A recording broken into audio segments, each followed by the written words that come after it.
walk about itong, kaya lang baka ma-strike ako ng YouTube, hopefully not. Si Kuting ay may ano, meron siyang, magigets niyo naman, iibahin ko na lang yung pronunciation. Meron siyang suicidal tendencies. Parang yung kanta, "You got me, I know, I don't wanna say it's over, I'm all this beautiful girl." Di ba may ganong kanta?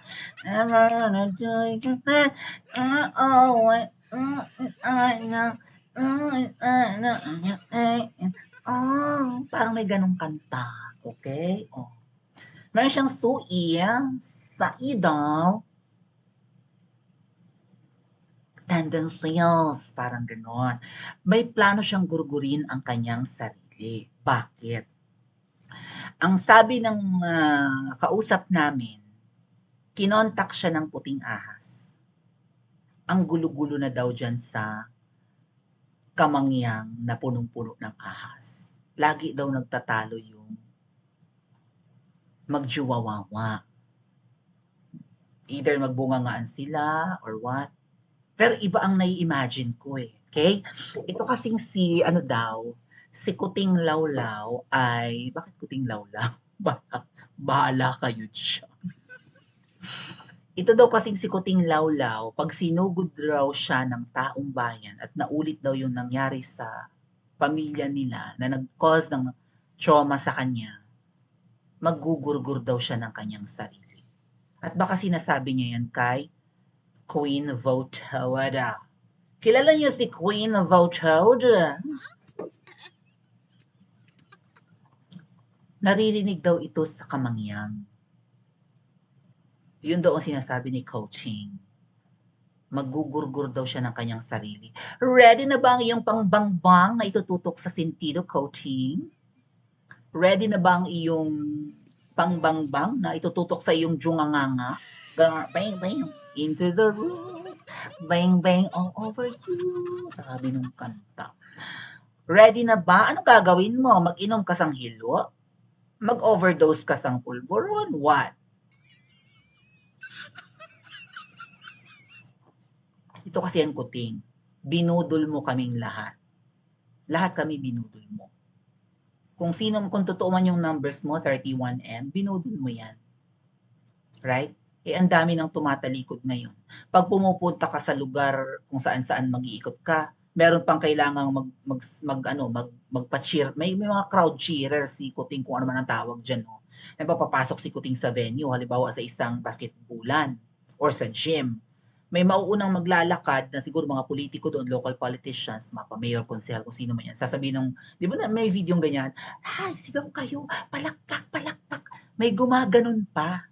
Para pag kinunan ng video si Coaching, pag pumapasok sa venue ng event, ang mga tao super nilakpackers.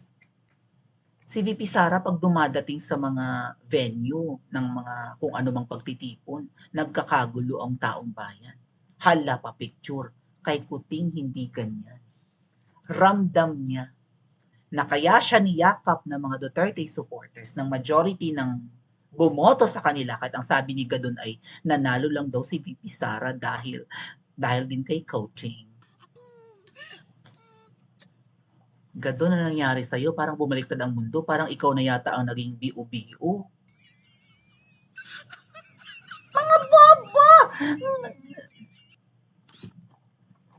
Ramdam ni Kuting na hindi na siya gusto ng taong bayan. Kung hindi pa sila pumunta sa lugar at magpaayuda, VP Sara walang bitbit na ayuda, nagkakagulo ang mga tao, dinudumog ng mga tao, hindi lang dahil sa ganda, kundi na-appreciate nila yung nagagawa ng Vice President. Ang sipag-sipag pala. Partida kung ano-ano lang hinawakan, di ba? May opisina siya as Vice President na namumudbud ng kung ano mga tulong sa, di ba, sa kung sino-sino. DepEd Secretary pa. Co-Vice Chairman pa ng NTFL ang ating Vice President. So despite that, nahahati ng ating pangalawang Pangulo ang katawan niya, di ba? Sa napakaraming responsibility, lalo ngayon, nag-quit as DepEd. Ang sama ng loob ng mga taga-DepEd. Kasi gusto nila ang leadership ni VP Sara, ang daling ma-approve kung ano man ang gusto nilang i-request sa DepEd Secretary. Na inuupuan at 'di ba, dinidedma lang nung matandang DepEd Secretary noon. Oh, kasi nga matanda, mahirap kausapin, matigas ang ulo rin, 'di ba? Mahirap turuan ng bagong tricks ang mga matatandang aso. Aso talaga. Gets nyo naman. So, despite that, 'di ba? Ayan nga kaya nga ginugurgur yung budget ni VP Sara eh, para hindi siya makatulong sa kung sino-sino lalo ngayon hindi na siya busy sa DepEd, wala na sa kanyang DepEd. Ang problema lang baka makapag-recruit, baka lumakas yung recruitment ng NPA. Mga estudyante ang tina-target ng NPA. Oh, kung hindi kasing bangis ni VP Sara ang pumalit, dahil balik tayo sa dati, ang dami na namang mga estudyante ang mare-recruit ng mga makakaliwa. So, 'di ba? Na sa pag-iikot ni VP Sara pinagkakaguluhan si Kuting kailangan ba, ay palakpak kayo, palakpak. Diyos ko po, pinipilit, bibigyan na nga kayo ng ayuda, hindi pa kayo papalakpak. Ramdam ni Kuting hindi na siya gusto ng taong bayan. Eh, anti-social yan. Hindi yan marunong makipagkapwa, anak pa ng anak mayaman pa. Elite. Hindi yan marunong makipagka. Diyos ko mga tet ko, ako na nagsasabi sa iyo, meet and greet pa lang nahalata ko na yun. Di ba sabi ko sa inyo, hinaplos ko ang braso niya noong December 2022. 6 months pa lang siya nakaupo. Na parang santong sinasamba ko nung haplosin ko ang braso. Parang nanliit ako sa sarili ko. Ano ba ito? Ba't parang ang turing ko dito ay ano? Porke presidente ng Pilipinas? Parang ang turing ko santo, no? Or Mama Mary, or Anito, na kailangan haplosin ko para ako'y mabless ang buhay. Di ba? Parang hindi naman niya deserve ang aking admiration. Hindi ka talaga niya deserve. Iwas na iwas yan sa mga tao. Aloof yan. Ilag na ilag yan. Parang, di ba, bawal mong picture. Talagang ganun. Tapos yung mga, ano na, sikat na nasita yung mga PSG. Sabi na, walang selfie-selfie. May magpipicture, walang selfie. Ganon. Bawal mag-selfie. Oh, saway ng saway. Parang sabi ni Kuting sa mga lumalapit, may magpapa-autograph, may magsi-selfie, magpipicture, may makikipagkamay o kahit fist bump. Sabi, parang, maano nangingilag si Kuting. May trauma yan. Ang kanilang akala, gurgur na sila noon sa palasyo, gugurgurin sila. Bakit? Napanood niyo ba yung movie na ano, ginawa ng kapatid ni Kuting? Yung Martyr or Murderer? Oh, ano nangyari doon? Na paranoid na si Manang Ime. Miski yung mga matatagal na nilang cook, matatagal na nilang mga PSG or mga bodyguards, pinaghihinalaan ni Manang Aimee na ano, na tanim ng makakaliwa.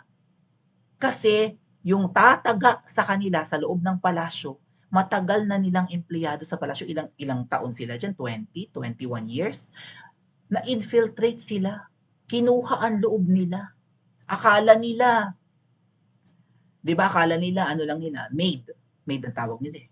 Akala nila katulong nila, tagalinis, gwardya. Yung pala tanim na ng makakaliwa. Baka nga nilalaso na yung tatay nila nagkasakit, 'di ba? Naratay yung senior. Yung mga gamot, taranta na yung gumanap na Amy Marcos, baka yung gamot doon sa tatay niya may lason or something. O yung mga nurses pinaghihinalaan nila na paranoid ng bonggang-bongga nun si Manang.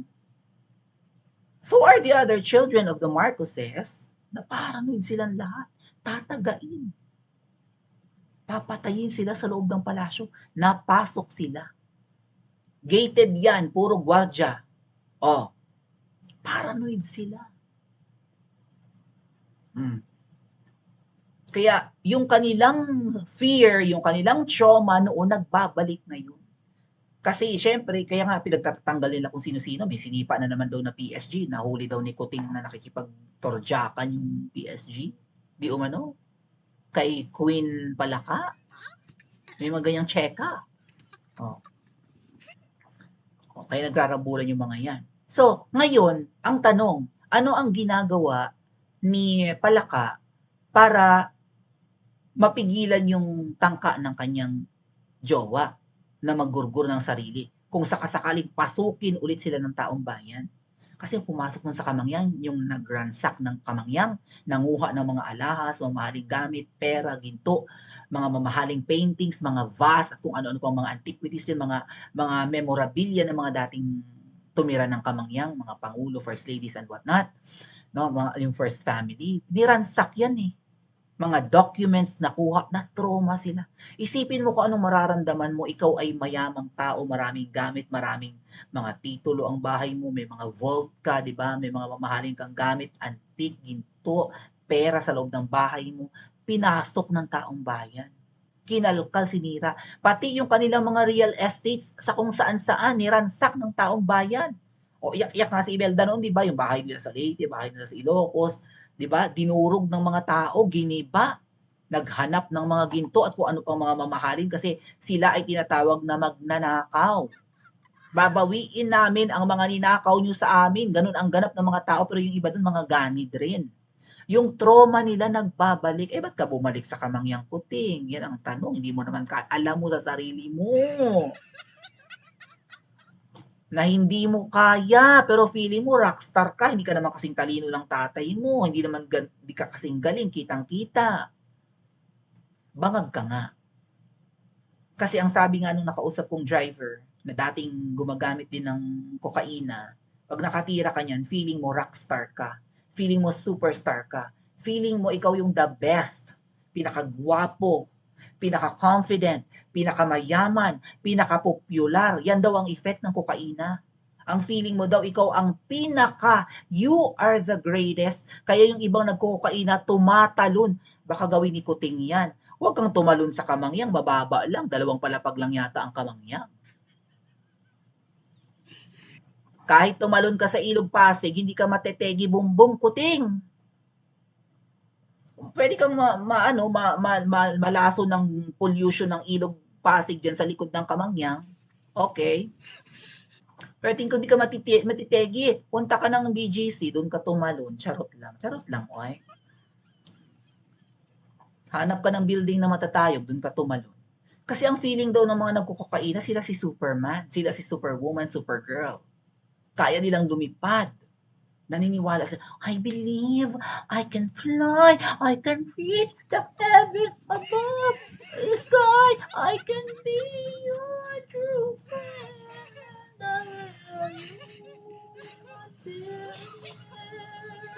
Sabi ng kanta. And also, nakakasira naman talaga ng isip yung mga prohibited substances. So, meron siyang mga ganyan. Meron siyang gurgur tendencies. Matinding kahihiyan din pati. Galit na ang taong bayan sa Kuting. Hindi pwede ang ganitong pamumuno mo. Na kamkam kayo ng kamkam, walang nakikitang proyekto sa iyo. 'Di ba? Nagmamadali ka nga sa SONA mo, maubos mo lang yung pagkahaba-habang speech na pinrepare sa iyo, puro fake news naman. Nabuking ka sa flood control projects, yabang mo 5,000 flood control projects, 1 billion a day ang budget. Hindi makita kung saan yung flood control projects mo. Tinamaan lang ang isa ng barko, bumaha na ang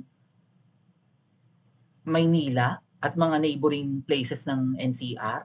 Anong nangyari sa flood control mo? Oh. So booking ka, hindi ka na gusto ng taong bayan. Wala kami nakikitang tangible projects mo. Tapos ang daming nakikidnap, balik ang krimen. Bumabaha ang Tiabu, mura na ulit ang Tiabu. Hindi ito ang nakita namin kay PRRD. Hindi ganitong governance or whatever ang ipinalasap sa amin ni PRRD at alam mo yan. So anong ginagawa siguro sa iyo ni Palaka na yan para hindi ka mag-attempt na gurgurin ang sarili mo? Nagkaka-phobia ka, nagkaka-paranoia ka na eh. Oh, anytime sugurin ka, wala ka kasing ginagawang tama, naiimbyer na ang taong bayan sa iyo. Anong ginagawa ni Palaka? Baka ang ginagawa ni Palaka, pinagkikeme ka. Oh, dali, singhot ka muna ng very light. Oh, amuyin mo muna itong Goldilocks pulburon. Feeling rockstar ka na naman. Eh, pag nawala yung talab, tira ulit? Eh, di dudugo ilong mo yan, nagagasgas ng powder or whatever. Oh. Yan daw. Hindi ko alam kung ang sinabi ni Kuting, according sa Puting Ahas, ay maggugurguro siya ng sarili bilang pananakot kay Palaka. Kasi according pa rin dun sa Puting Ahas na kausap namin, ang nagpapatakbo daw kasi talaga ng Pilipinas ngayon ay si Palaka at yung pinsan ni Kuting.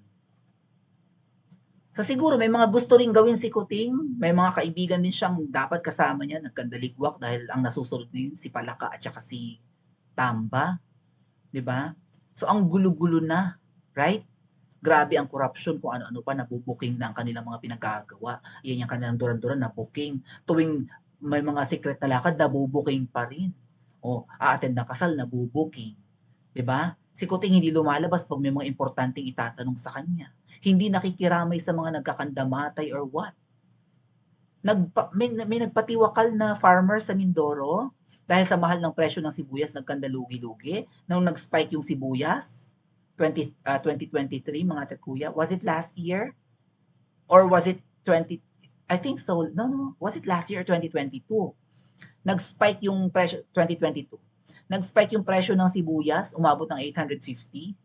May mga kumitang mga, 'di ba, mga middlemen, mga traders ng pagkalaki-laki dahil nag-overprice ang sibuyas. Pero yung mga sibuyas na binenta ng 850 per kilo, binili lang ng mura sa mga farmers. Kasi hindi nila maitabi yung kanilang sibuyas, nabubulok, right? Narentahan yung mga cold storage facilities, naalala niyo yon? O nirentahan ng mga loko-loko. So ang mga farmers sa Mindoro at kung saan-saan pang mga farmers ng sibuyas, hindi nila mailagay sa storage ang kanilang mga sibuyas. Nagkandabulok. Wala silang choice kundi ibenta kaagad ang kanilang mga sibuyas kahit 10 piso lang per kilo. Tapos nakita ng mga farmers ang 10 pisong ay kasi namamayagpag ngayon ang mga ano eh, sindikato, right? Mga ang tawag sa kanila, mga hoarders, 'di ba? Sindikato, hoarders, mga smugglers ang namamayagpag. Eh, allegedly, smugs nga yung mga yan eh. Di ba? Tawag nga sa asawa ni Kuting, si Smugs. Oh. Namayagpag ang mga smugglers. Namayagpag ang mga hoarders. Ang mga syndicate. Kahit sa mga agricultural products. Sabi siguro ng mga farmers dun sa Mindoro, walang hiya, binili nyo sa amin ng 10 piso, tapos binenta nyo sa merkado ng 850. May nagpatiwakal. Farmer ng sibuyas. Kaya kung magpapatiwakal ka Kuting, bayad sa kasalanan mo yan. What do you think mga ate at kuya? Pa-comment nga po sa comment section at mag-like and subscribe din po kayo.